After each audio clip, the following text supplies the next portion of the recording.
GPS, located in Golden, Colorado.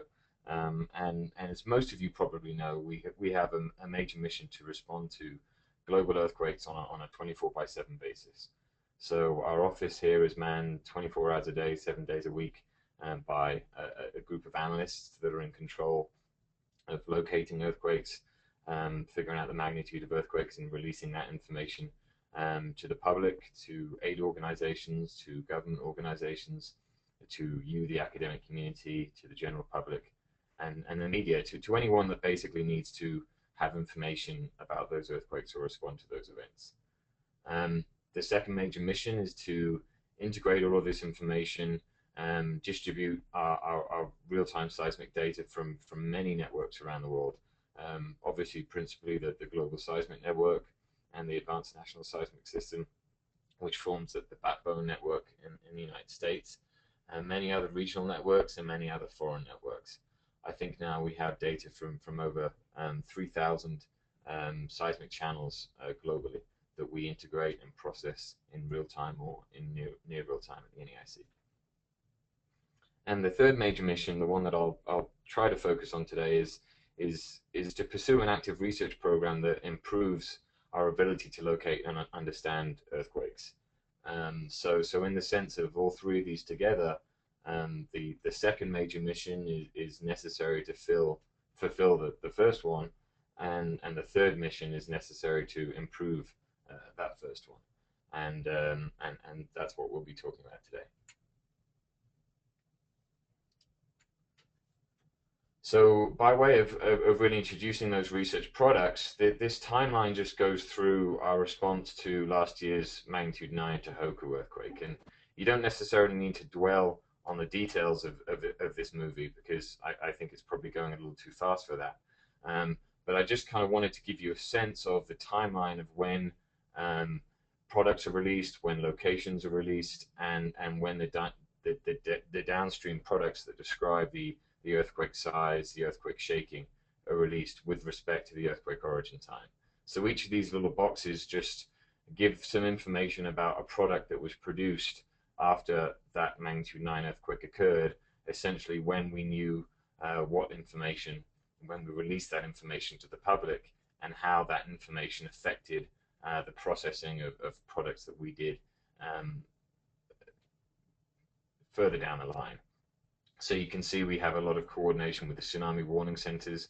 They're involved in our real-time earthquake location, earthquake magnitude procedures, and all of those preliminary earthquake locations in turn trigger things like CMT algorithms that compute the earthquake mechanism and the moment of the earthquake, shake maps that describe the shaking distribution about the earthquake source, pager reports that take those shake maps, overlay them on population distributions, and try to figure out the potential impact of an earthquake. Many other products like tectonic summaries that we write up after an event that describe the tectonic setting of the earthquake and what plates were involved, what kind of earthquake environment the earthquake happened in. And then updates to all of those products as more information comes in. As we figure out information about finiteness, we incorporate that into shake maps to get better images of the shaking distribution. We produce summary posters that I think are used pretty broadly in the classroom to help educate people about earthquakes. We update our CMTs. We produce finite fault models that describe the slip distribution of the earthquake and release them to the public, and so on and so forth. So all of this really happens in the hours and the day following the earthquake, and it's essentially the goal of our research is to continually improve upon this. We want to try and compress this timeline into a shorter period of time while maintaining or enhancing the accuracy and the scope of the products that we produce. So to that end, as I said, we're a consumer of research from the academic community for the applied science of earthquake response. And as such, we depend on collaborations with academic researchers to improve our response capabilities. Much of the research I'll be discussing today, therefore, involves or is born from our academic colleagues, those people that have helped us develop approaches that improve our ability to characterize earthquakes in real time. The topics listed here are the main ones that I'll be talking about today. And I've tried to list them in terms of what they help improve. For instance, W phase helps us improve our characterization of earthquake magnitude and earthquake mechanism. Finite fault models help us improve our understanding of source finiteness, which feeds into our ability to accurately characterize shaking distributions.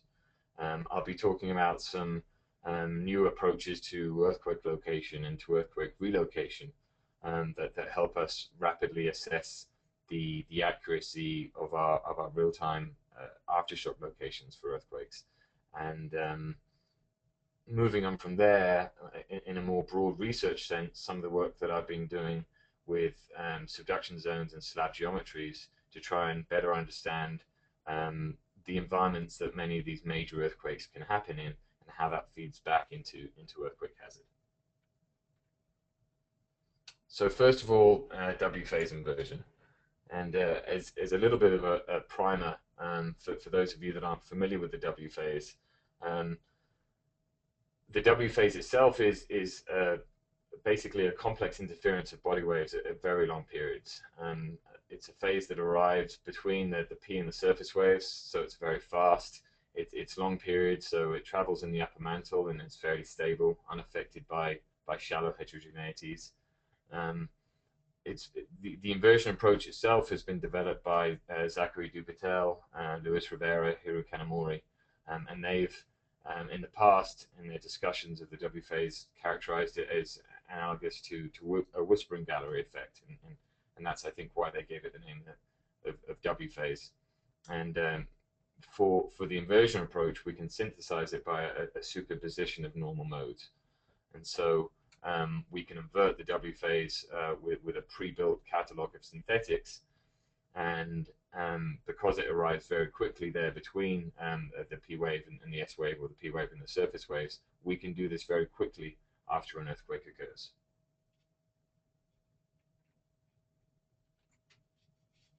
So this slide basically gives us an overview of how we have implemented the W phase in real time at the NEIC.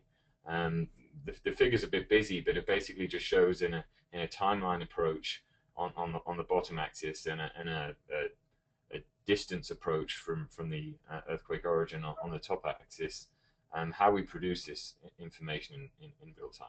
So we've been implementing this for about 4 years, and this has mainly taken two basic forms. The first that you can see here is what might have been called an early inversion, after about 23 minutes, that uses the W phase data out to approximately 50 degrees from the source.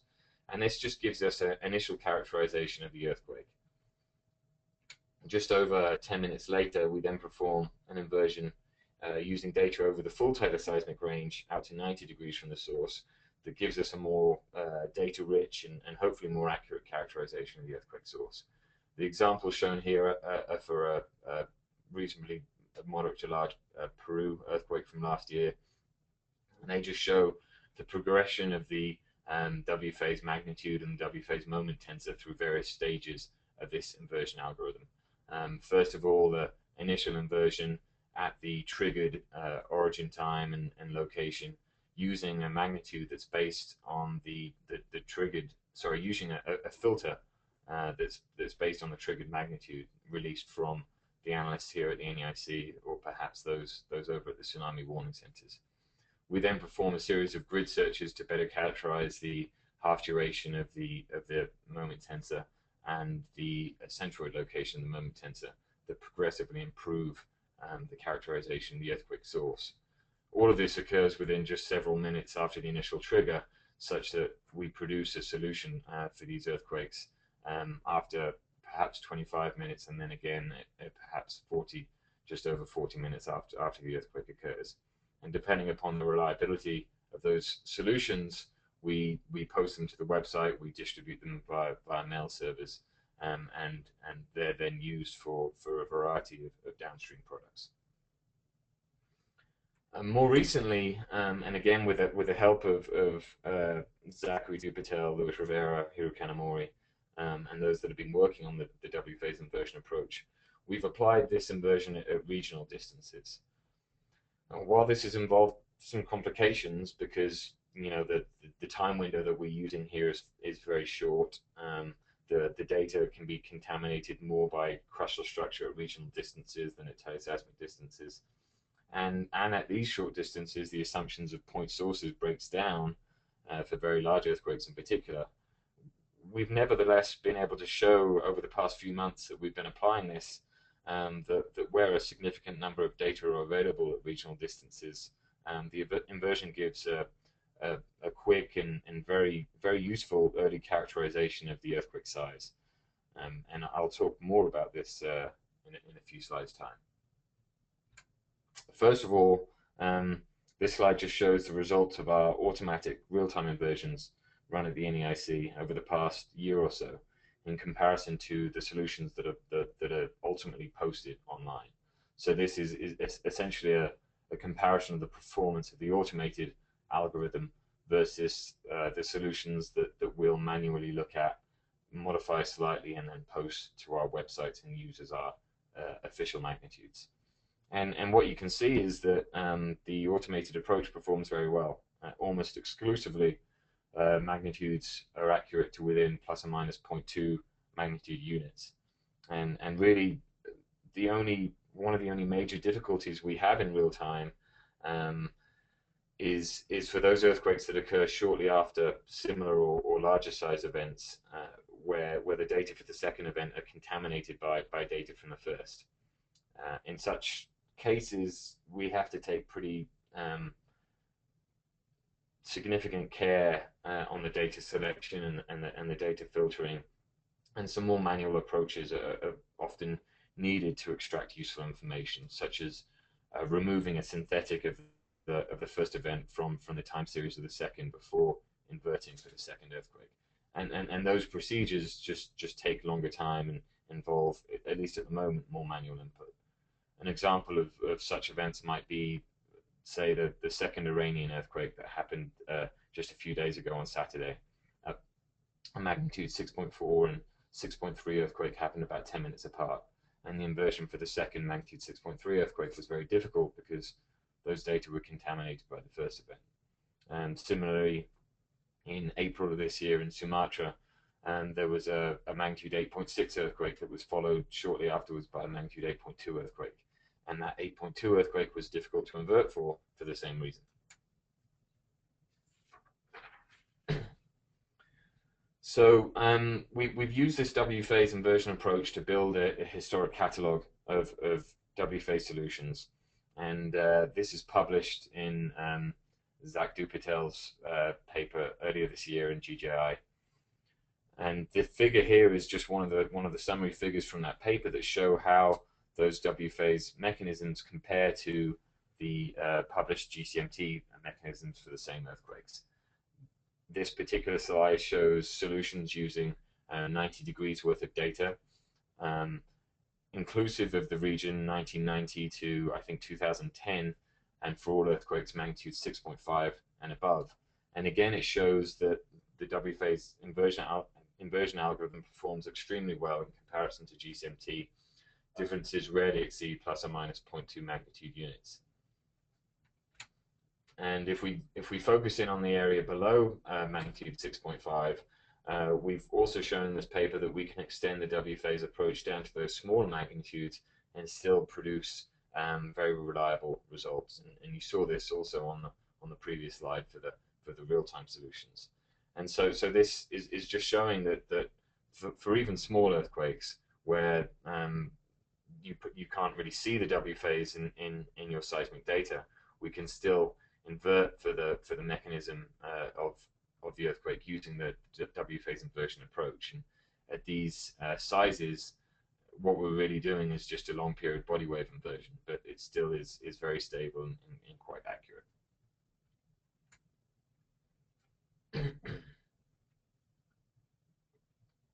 So as I mentioned, we've also been applying this regional W phase inversion approach for the past several months at regional distances.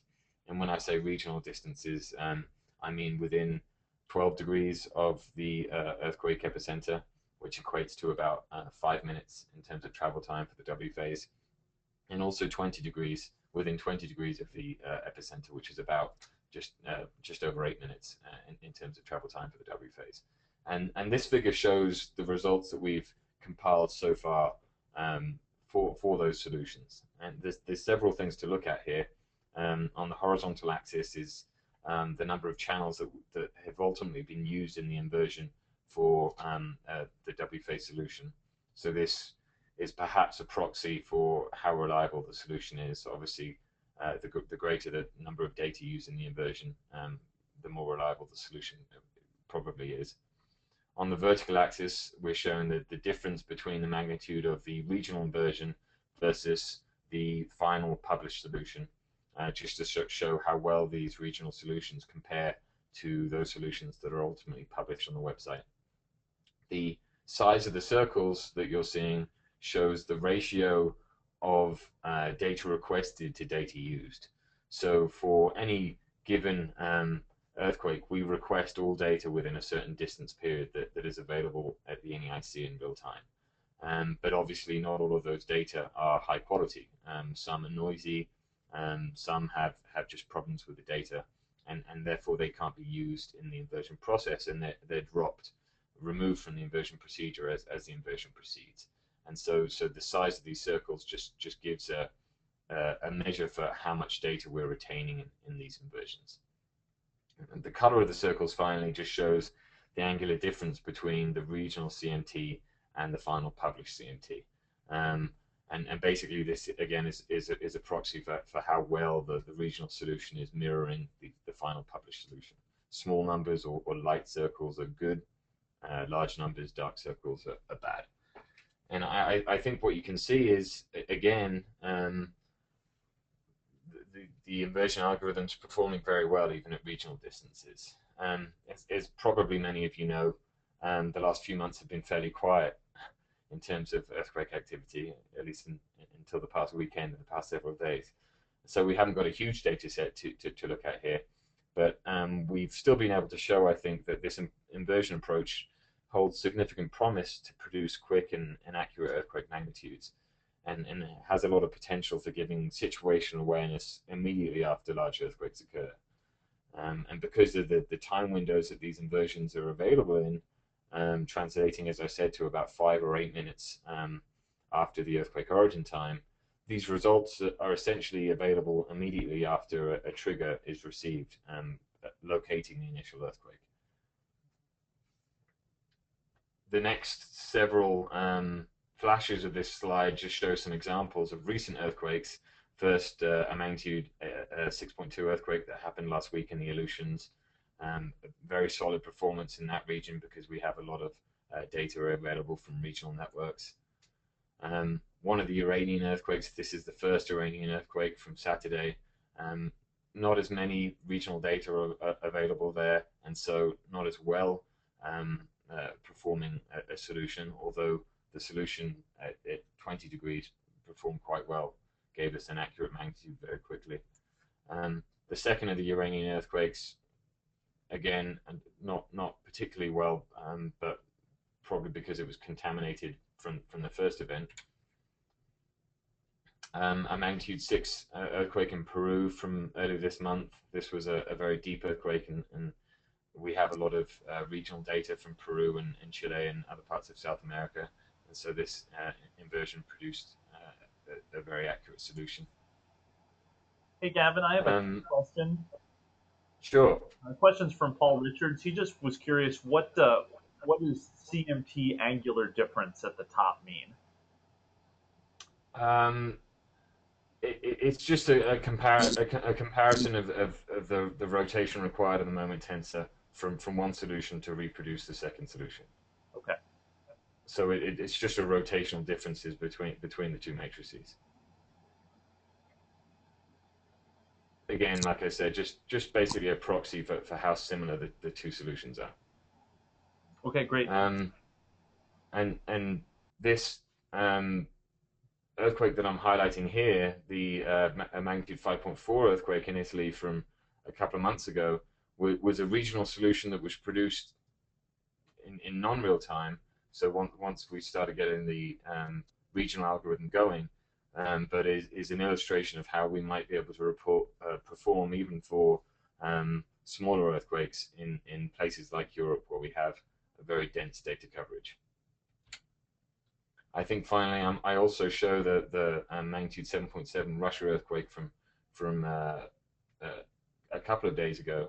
And what's interesting here is, first of all, I show the real-time solution that, although it did produce a accurate magnitude, only had just a few channels in the inversion, so perhaps couldn't be considered very accurate at that time.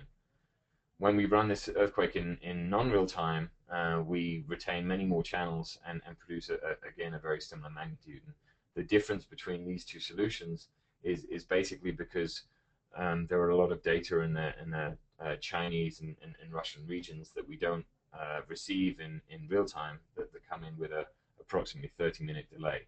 And so this is essentially the difference between having those data and not for real-time earthquake response. So just summarizing all of these results then, as I said, we've been running the W-phase algorithm for about 4 years at the NEIC, dominantly in 2 modes with data within 50 degrees of an earthquake and within 90 degrees of an earthquake. Both perform very well in real time. About 90% of the solutions that we produced are within plus or minus 0.2 magnitude units, and not much less than that within plus or minus 0.1 magnitude units. And that improves again further when we're able to manually adjust those approaches and finally publish them. As we were just talking about, over the past several months, we've used a regional implementation of this approach to speed up the time to which we can gain an accurate magnitude for these earthquakes. And we've shown that using data within 12 or 20 degrees, so very soon after the earthquake occurs, we're still able to produce a very accurate magnitude when a lot of regional data are available. And so this leads to a conclusion that we might in the future be able to respond to moderate to large global earthquakes using currently available algorithms and currently available seismic data and processing techniques to produce solutions of these large events in as little as perhaps 5 minutes. And this figure just kind of summarizes that.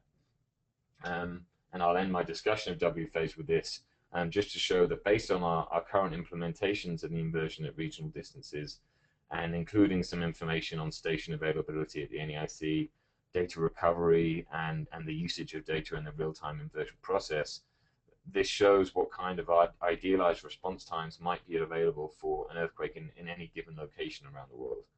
So as you can see, in regions, say, of North America, where data coverage is dense, response times could be very quick if we had a quicker trigger, a very rapid earthquake location and origin time parameters.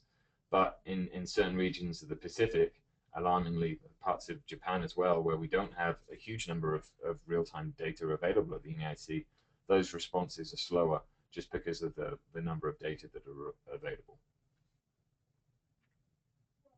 This particular figure assumes that stations within 5 degrees of an earthquake source aren't used, and that about 20 nearby stations beyond that distance are needed to perform the inversion. So those are probably overly conservative estimates of the data that we could use in these regional algorithms, but nevertheless, this just really gives a proxy, a ballpark figure for what our idealized responses could be based on our current data availability at the NEIC. So moving on from W phase, we've also recently implemented an approach to rapidly characterize earthquake magnitude and duration using empirical Green's functions. This is work that's led by Hardy Benz here at the NEIC. And in this approach, we're building synthetics from a composite of local GCMT moment tensors. So given a new earthquake location, we search in a region within about 0.5 degrees from that new location, find all the moment tensors in the global CMT catalog, sum them to produce a composite mechanism, and using that Green's function, deconvolve it from the p-pulse of the new earthquake signal to give source time functions for each station. And using these source time functions, each is correlated with the moment of the earthquake, and so a composite of those source time functions gives us estimates of the magnitude of the event, the duration of the earthquake, and gives us a solution that's available within 1 to 2 minutes of the initial trigger. Harley's applied this approach to many data over the past couple of decades, has compared it to the W phase catalog, and that's what you're seeing in the lower part of the slide here. Comparisons between the MW obtained from this EGF approach to the MW obtained from the W phase inversion approach, and for the most part, it again performs very, very well. It doesn't break down until magnitudes of perhaps 8.2, and so for moderate to large earthquakes, this is a technique that we can use for very quick magnitude estimates, using the p-pulse of the earthquake, so very quickly, using no filtering of the data, so a very easy approach to apply.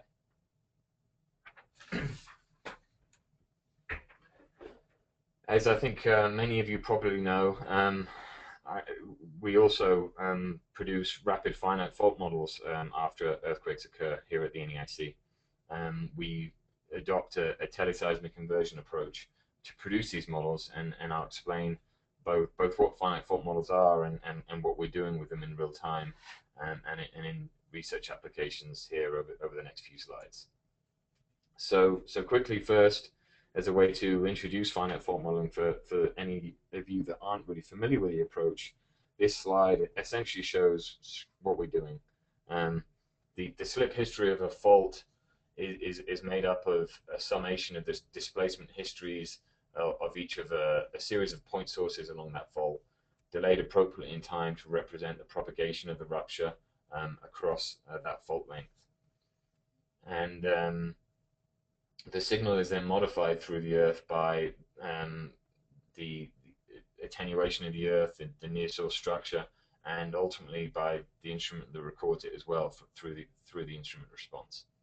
And so that produces what we see on the seismogram, and the finite fault modeling therefore involves reconstructing those displacement histories of the earthquake source through an inversion procedure that targets solving for the slip amount, the slip direction, and the slip duration of each of those point sources along the fault. And so, summarizing all that information, we can approximate the earth transfer function, the attenuation structure of the earth, and the near source structure. We know what the instrument response is, and so we can remove them from the data and extract the information on the source rupture history through an inversion procedure to reconstruct the displacement time histories of each of those points along the fault. And that will look something like what you see here in the upper right corner of the figure.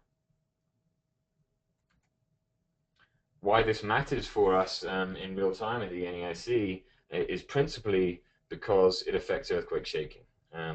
We need to know the fault length of an earthquake accurately to characterize how close a given location is to major slip in an earthquake. So, for example, using what you can see here, the Tohoku earthquake from March of last year, if slip during the earthquake propagated unilaterally to the north rather than bilaterally, shaking in the southern part of Honshu, say Tokyo, would have been much less intense, whereas shaking further north towards Hokkaido would have been much more severe. And so, without knowing such information as quickly as we can't possibly precisely assess the likely impact a very large earthquake such as this might have to the surrounding regions. And so this information on fault finiteness becomes very important for us to be able to characterize the impact that an earthquake might have.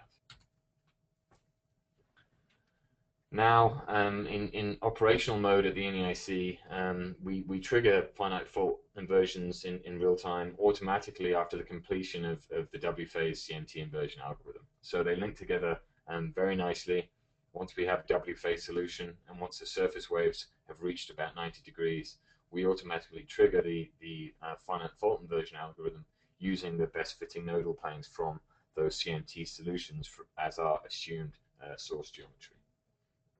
Now, in the past, these initial inversions could be hampered by poor data. As you can see here in these waveform fits for an earthquake in Turkey in October of last year, a number of data had problems, and so caused corresponding issues in the inversion.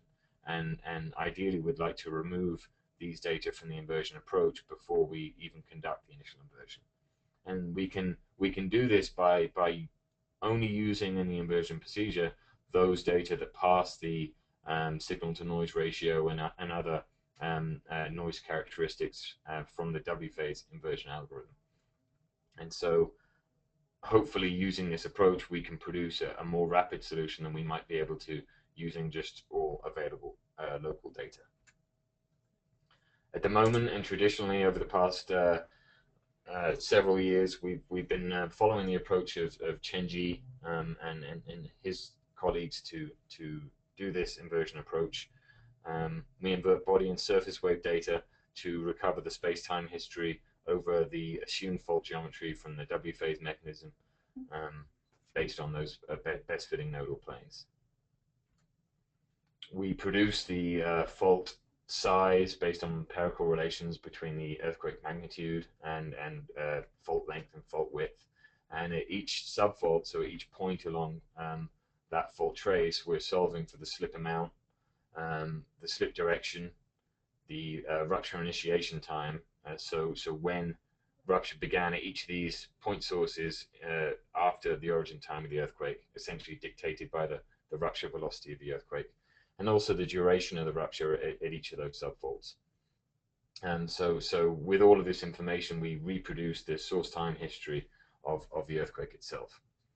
This is an example, I think, from the rapid solution of the Maule earthquake in February 2010 in central Chile, a magnitude 8.8 earthquake.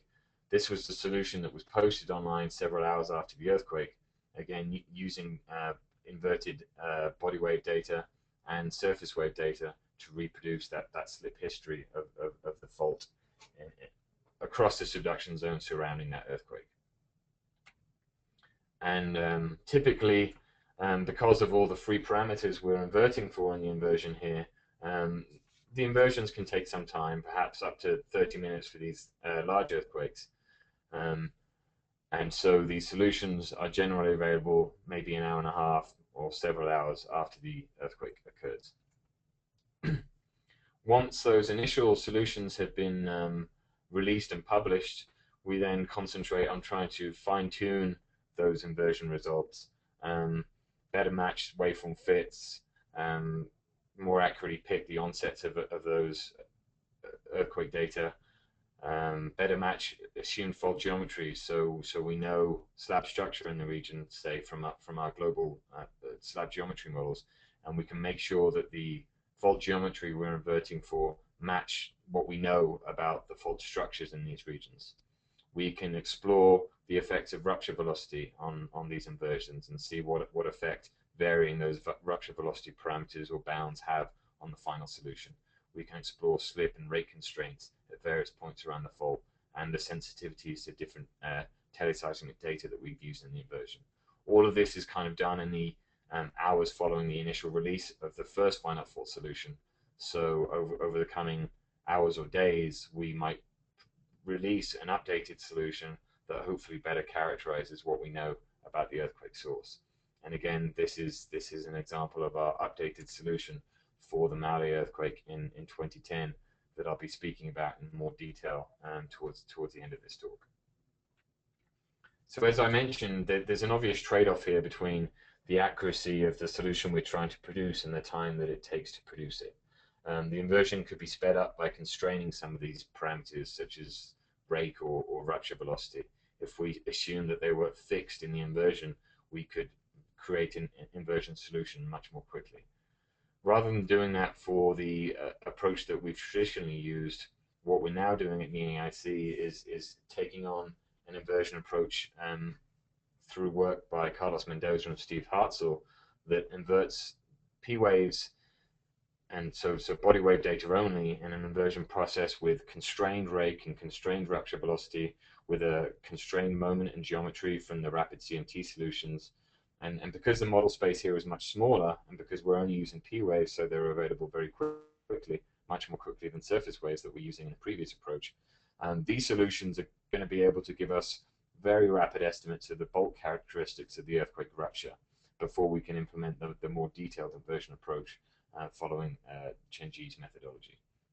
And so this figure here just shows a comparison between results for the Van, Turkey earthquake of October last year using this bulk rapid inversion approach versus the slip distribution we were able to get following Chenji's approach. And you can see that the bulk characteristics of the two solutions are very similar. So hopefully with this first solution, we can produce a result within, say, 10 minutes of the moment tensors becoming available, and then we can spend some more time on the approach used by Chenji and produce a more accurate solution over the coming minutes and hours. Moving on again, another improvement we've hopefully been moving towards recently is the desire to locate earthquakes more as a part of a sequence of earthquakes or as a part of a spatial cluster rather than as isolated events that occur distinct in space and time. So this follows the premise that many earthquake relocation techniques have used over the past decades that assume that earthquake catalogs and waveform data describing past events hold very useful information that we can use to describe future events. So the assumptions used here aren't very new, but the computation power and storage abilities have increased so much that we're now able to apply these in real time. So over the next several slides, I'll describe how we've been doing this at the NEIC following a couple of different approaches. First of all, how we can absorb large data sets or regional or temporary deployments to produce automatic aftershock catalogs or regional earthquake catalogs very quickly using our automated processing techniques here.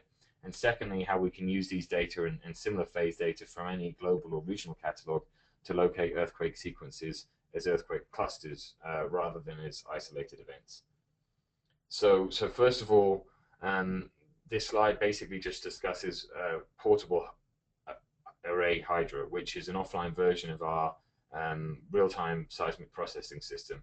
As I said, it absorbs any aftershock data set, any regional seismic data set, and uses the same techniques that we use in real time for picking global earthquakes to automatically associate phases and produce earthquake catalogs for these other data sets at much faster rates than real time. We can tune it to each deployment, so we can target the local regional phases or teleseismic phases depending on the data set we're using, and that allows us to build a catalog of aftershocks automatically. Over the next slides, I'll be showing a case study of this for the Maule Chile earthquake that I've discussed a little bit already, using the IMAD deployment data set that's available freely through IRIS. This slide just gives a background for that earthquake, what the environment looked like leading up to the 2010 rupture over the century prior. And you can see that over the decades prior to 2010, the region surrounding the Maule earthquake that's shown by the star on the left-hand side here really hadn't seen much seismicity. And in fact, as many of you probably know, it was postulated as being a seismic gap. When we use the aftershock deployment that, as I mentioned, is available at IRIS, we produce an aftershock catalog that looks something like this, a very dense system of aftershocks, over 30,000 events using just 9 months of data from the main shock to towards the end of the IMAD deployment. And this then allows us to move on to many other products that from which we can use the phases automatically associated with the earthquakes to produce things like earthquake relocations or earthquake CMTs. And so these coming slides basically illustrate how we're using these techniques to bridge the gap here between what we can do for real-time earthquake response and what we can do for longer-term research, how our methods have been applied, in particular here for a case study with respect to this Maule earthquake. So moving back to the figure I showed before, this just now overlays the aftershock relocations of the highest quality event.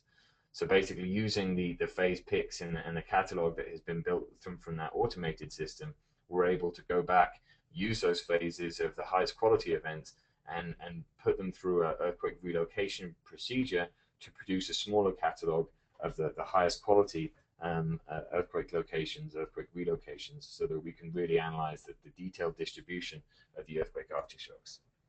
This just shows that in a zoomed up image that shows approximately 2,500 earthquakes over the 9 months following the earthquake main shock that have been relocated using a hypercentral decomposition technique. This overlays, if you can see the difference between that last slide and this slide, the error ellipses for these earthquakes. And just to show that basically using these techniques, we can get very accurate images of precisely where these earthquakes are occurring, not just with respect to each other, but absolutely in space as well. And so we can use this to compare them to, say, slip distributions, to see how aftershocks are interacting with the parts of the fault that slipped in the main shock. We have also been able to use the automated processing techniques to produce a catalog that we can use to refine regional moment tensors for all these earthquakes. For each individual event, for those large enough to have many local phase readings, we've been able to produce regional moment tensors following the method of Bob Herman and Hardy Benz to characterize the focal mechanisms of over 450 of these earthquake aftershocks. And if we now compare all of these regional moment tensors and their locations from the relocation techniques to what we know about slab structure in the region, we can start breaking these earthquakes down into their tectonic environment, into upper plate events, into lower plate events, and into interplate events. And as we analyze these, we can start to understand some of the characteristics of the earthquake sequences.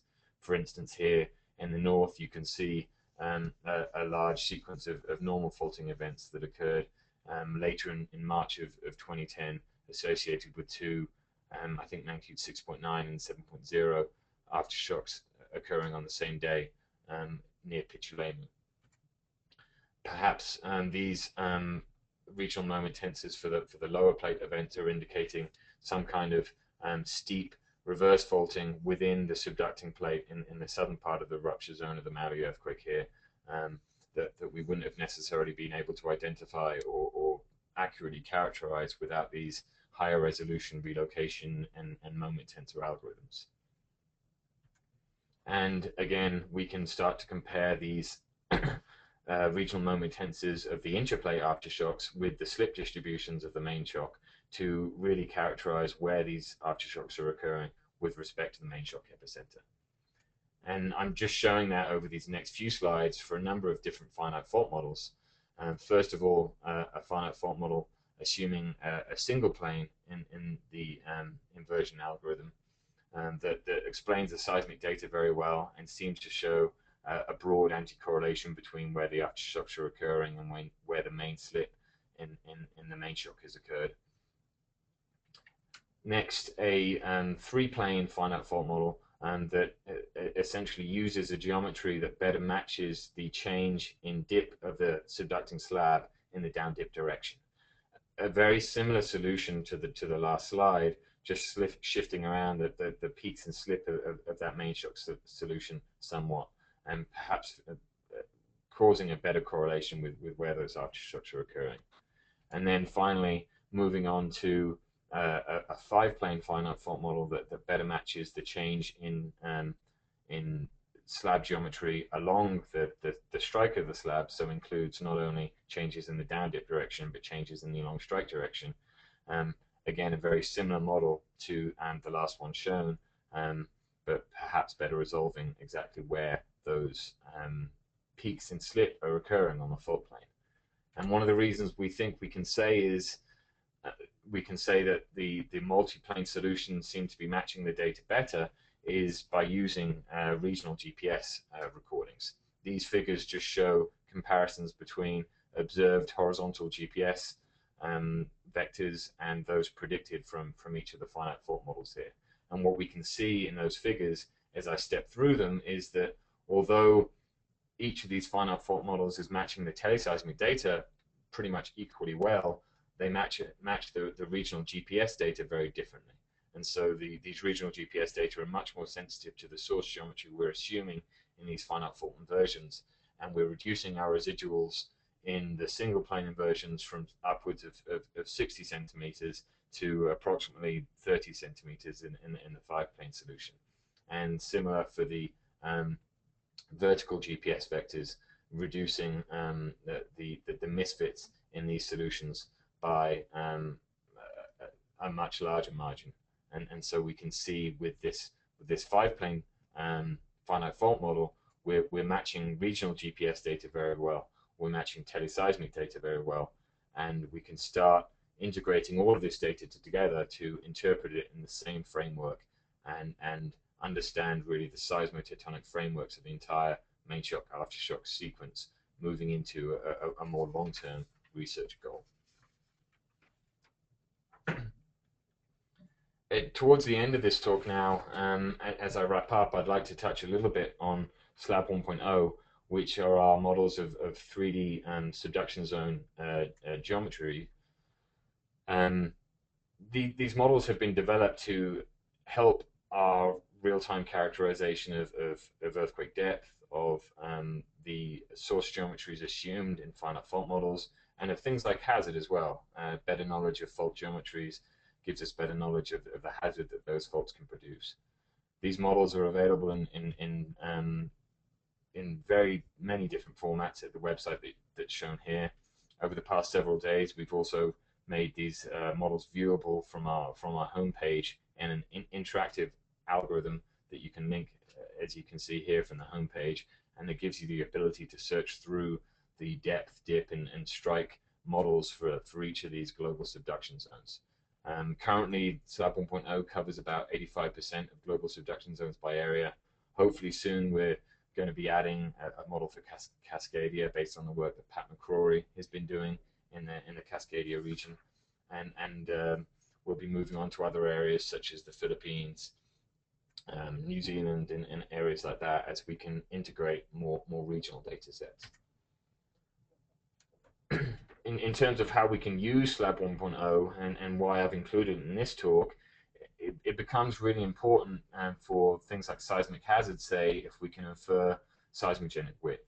And although obviously this has been done through a variety of approaches in the past, using Slab 1.0, I think we can do it more accurately because we now have a filtered data set of subduction zone seismicity and an accurate knowledge of the subduction zone geometry that allows us to better characterize the width of that seismogenic zone for the subduction thrust.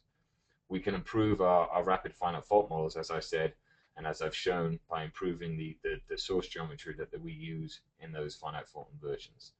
And moving on to more longer term research goals, we can start to explore the links between subduction zone geometry and megathrust slip, how the two interact, whether geometry influences earthquake ruptures. And we can investigate long-term moment release in these subduction zone environments to see where historical earthquakes have occurred with respect to that source geometry and what those historic patterns tell us about what we might expect for future hazard.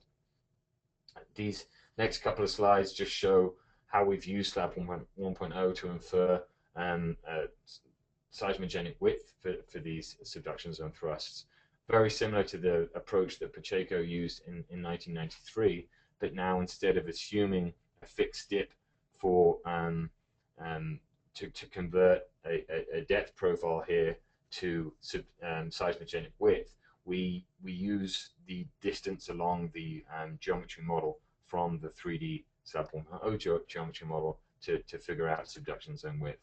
We do this for many regions around the planet, each in regional bins rather than bulk subduction zone bins, and we can produce a table of subduction zone geometry widths that tell us the detailed characterization of the geometry and seismogenic width of each of these subduction zones. And I can round that out by showing that when we compile all of this information, we compare those seismogenic widths to the maximum magnitudes that some of these subduction zones have produced, we find with these perhaps improved estimates of seismogenic width that there does actually seem to be a higher correlation between seismogenic width and maximum magnitude. And so perhaps these characterizations can really help us improve our knowledge of the hazard of subduction zones where we haven't seen some of these large earthquakes in the past. For instance, Java seems to have a very broad seismogenic width, and while it hasn't had a magnitude 9 earthquake in the past, does this type of analysis indicate that we might expect it to in the future? Obviously, for these types of studies, we also need to integrate data from GPS studies of seismogenic zone coupling, but these estimates can help us tune those analyses to areas that we're interested in. Finally, a couple of slides to conclude with other research efforts that are going on here at the NEIC. We're building a seismicity atlas of the Earth. You may have seen our global seismicity map of the 20th century. We're now making regional maps for regions of interest, mainly subduction zone margins that show local tectonics, earthquake locations, and give a detailed tectonic summary of those regions.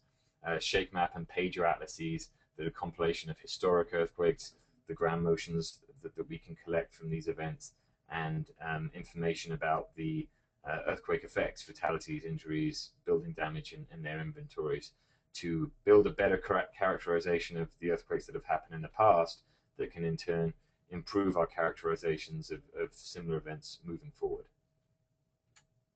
And perhaps some of the future directions in those projects, Shake Map and Pager, for example, will in the future be considering secondary hazards such as landslide and liquefaction, and what those hazards can do to influence not the earthquake fatalities and the earthquake damage that those methods have traditionally produced. Something that I haven't touched on that some of you will be very aware of is the usefulness of rapid geodetic information for many of the products that I've talked about here. As GPS data becomes available more rapidly, or even in real time, there's much information that these data hold for earthquake location, for earthquake magnitude, and for source process issues that we need to start to look at here in the NEIC. And in fact, we have collaborations ongoing with several institutions. Hopefully soon we're going to be getting a men or postdoc here to look at these issues and to really start analyzing how we can use this geodetic information in real time. The Shake Map and Pager groups also run very frequent earthquake scenarios. They model scenario earthquakes associated with various fault systems to assess what the potential shaking and vulnerabilities are for those earthquakes in a given region, so we know what the impact of a variety of future earthquakes might be on those fault systems.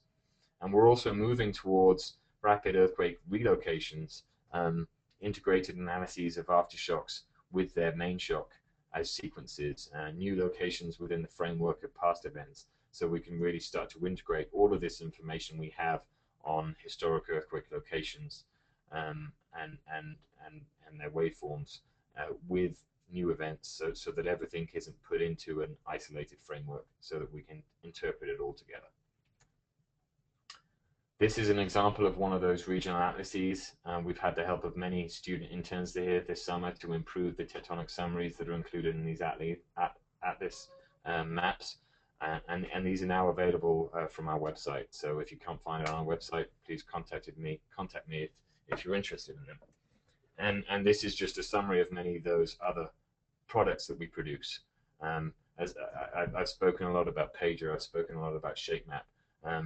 These are the variety of other products that can give you real-time information and that you can absorb into those other analyses that you're doing with whatever research activities you're continuing with. And finally, the last slide that I have is just an illustration of how we're moving towards a system where we can better communicate this information to you, the downstream user. In the past, our product distribution has mainly happened through our website. You come to our website to get a pager report, or to get a finite fault model, to get a moment tensor. Now we're beginning to distribute this information through what's called a product distribution system, a PDL layer, where we have a PDL hub that receives information from all of these different products as they're produced at the NEIC. You in turn can install a PDL client on your home system that listens to that PDL hub, and in any time a product of interest to you is produced, it's automatically sent to you and can automatically trigger codes that go on and process that information for whatever downstream product you want to use it for. So this is essentially a way of streamlining our communication systems and allowing more rapid and automated processes, not just here at the NEIC, but with you guys in the academic community as well. And with that, I'll finish and take any questions that you have. Thanks very much. Okay, great. Well, it's just me in my office clapping, but I really appreciate it. I thought that was a really interesting talk, Gavin, and thanks for taking the time to do that. So I have a couple questions already submitted, and I wanted to encourage the other folks out there also to submit any questions that you might have come to your head as you were listening to Gavin's talk. One that I just had related to the results that you were showing from Chile. I guess it makes sense that there's an anti-correlation. It seems intuitive between maximum slip and where you have aftershocks. Is that something that's really been seen with these more recent larger earthquakes, or is that observations we made before? To be honest, it's not something that I was particularly trying to dwell on this talk. I know I mentioned it a bunch. It's something that we're beginning to analyze with these aftershock sequences for this particular Maule earthquake. It's something that I had analyzed in collaboration with Andreas Rupture and several other colleagues at Liverpool University in the UK. Andreas actually published a paper on this earthquake sequence in GRL earlier this year that speaks to the correlation or anti-correlation between these aftershock locations and main shock slip. It's certainly something that I think we can see for this Maule sequence. It's something that others have seen for the Tohoku earthquake and its aftershocks. Hopefully I mentioned the Asano et al. Study after the Tohoku earthquake. That's actually the study that we've used to help break down our earthquakes into interplate, upper plate, lower plate CMTs, and they've followed on with that approach in the Tohoku example to show that these aftershocks are mostly occurring in the regions surrounding the peak slips in the earthquake, rather than in the same areas as the peak slip themselves. At least that's my understanding of their results. Okay. I have a question here from Luciana STs, and it's related to the plot that you showed of maximum magnitude versus seismogenic zone thickness. I think she had a question in particular about Mexico's subduction zone, their seismogenic zone. Yeah, sorry, let me just zoom to that quickly. Sure.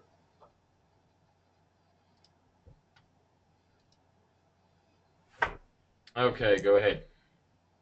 Just why does Mexico appear where it does, or? Yeah, the question was just what about Mexico's seismogenic zone? Well, Mexico's shown on the figure here, mostly on the left-hand side. My Slab 1.0 analyses seem to indicate that the seismogenic width in this subduction zone is fairly narrow, and the maximum magnitudes that I've used here are those that are listed in the Stein and O'Carl publication in, I think that's actually 2007, not 2004. So the indications are, if you believe such a correlation, and if this kind of correlation does have any influence on the maximum size of earthquakes we can expect in these regions, perhaps this narrow seismogenic width in Mexico wouldn't host a large earthquake. Although I wouldn't want to be pinned to such a statement. Sure, sure. There was a question, trying to stay sort of in the general vicinity on your PowerPoint. There was a question by Trey Appel about related to Slab 1.0, and his specific remark was, can you expand on the separation of aftershocks into do inter, upper, and lower plate events using Slab 1.0, or is that an automated process? It could be made an automated process. Essentially, all I've done here, following the approach that Asano lists in their paper in uh, EPS in 2011, and they describe an approach that basically allows us to discriminate between aftershocks based on their mechanisms with respect to a reference mechanism. So in Japan, they've used a reference mechanism that is supposed to be characteristic of the Japan subduction zone. All I'm doing here is constructing a reference mechanism that's based on Slab 1.0. So given a slab depth, a slab dip, and a slab strike at a given location, compare those parameters to the mechanism of an earthquake in the same location and see if they're similar enough to be able to characterize that earthquake as an intraplate thrust, or whether, for example, the depth is such that it couldn't possibly be an intraplate thrust and it must be upper or lower plate, or whether the mechanism is not a thrust solution and therefore it must be upper or lower plate. So we can break down our earthquake catalogs with respect to Slab 1.0 based on these parameters if we know the mechanisms of those earthquakes. Okay, great. There was a question from Noelle Barstow at the Pascal Instrument Center, and she was wondering, what are the N and Y variables in the NW estimates? What do those stand for? The what variables? I'm sorry? The variables N and Y that you presented in your MW estimates. N and Y. Does that have a slide that relates to, Andy? Let's see if there wasn't anything more specific in her question. If she, let's see.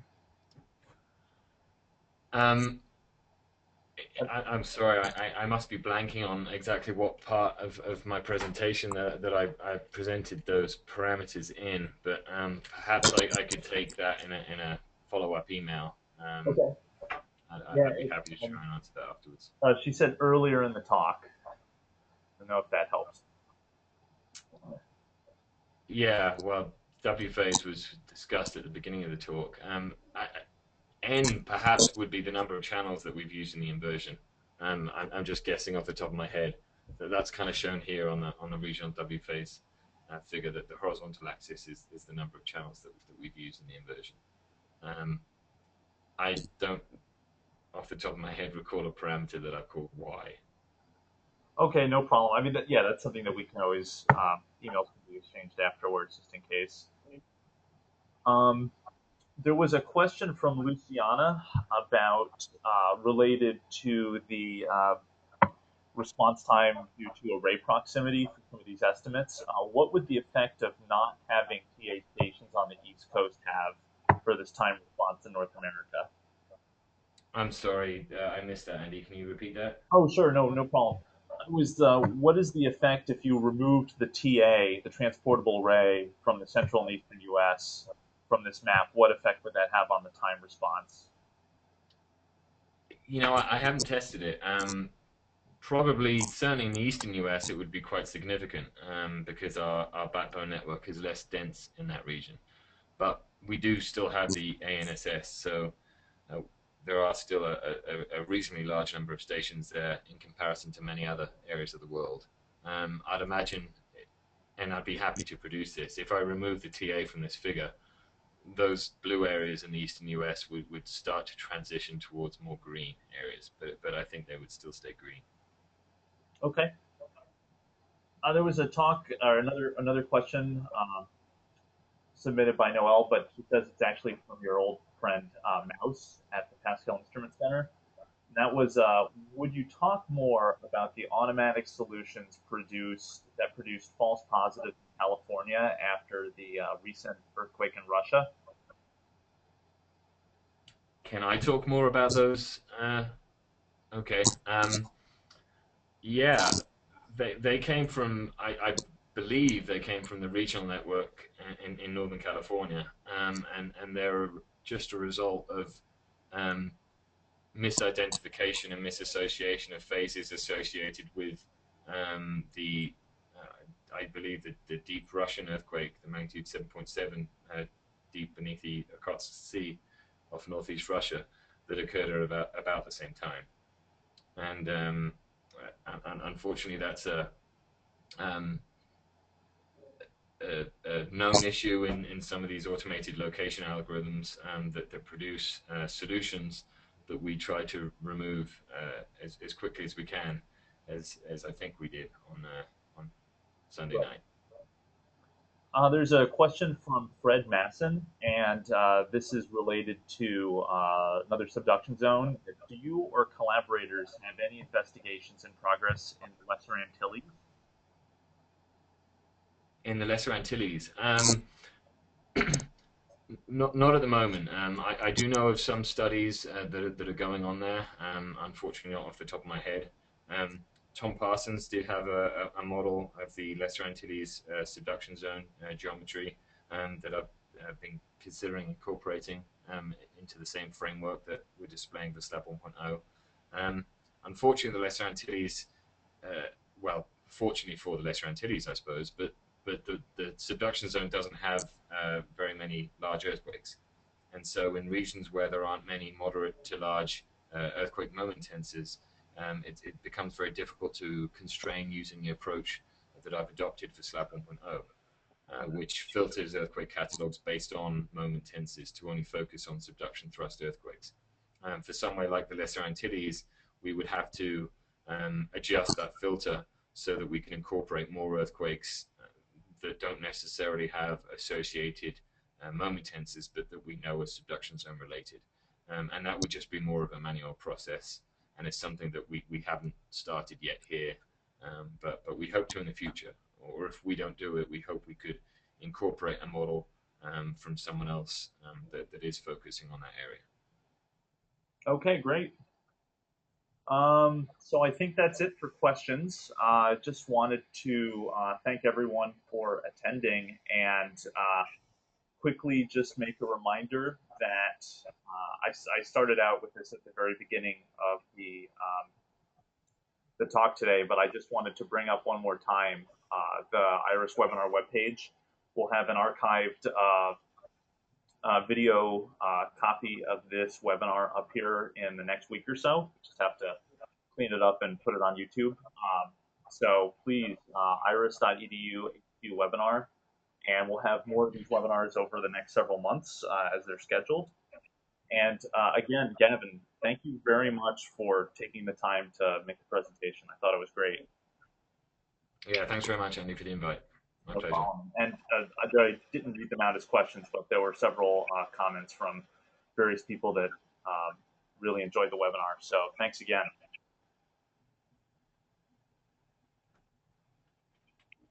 All right. So anyway, thanks everybody. Thanks a lot, Gavin, and have a good rest of the day, folks. Cheers. Cheers.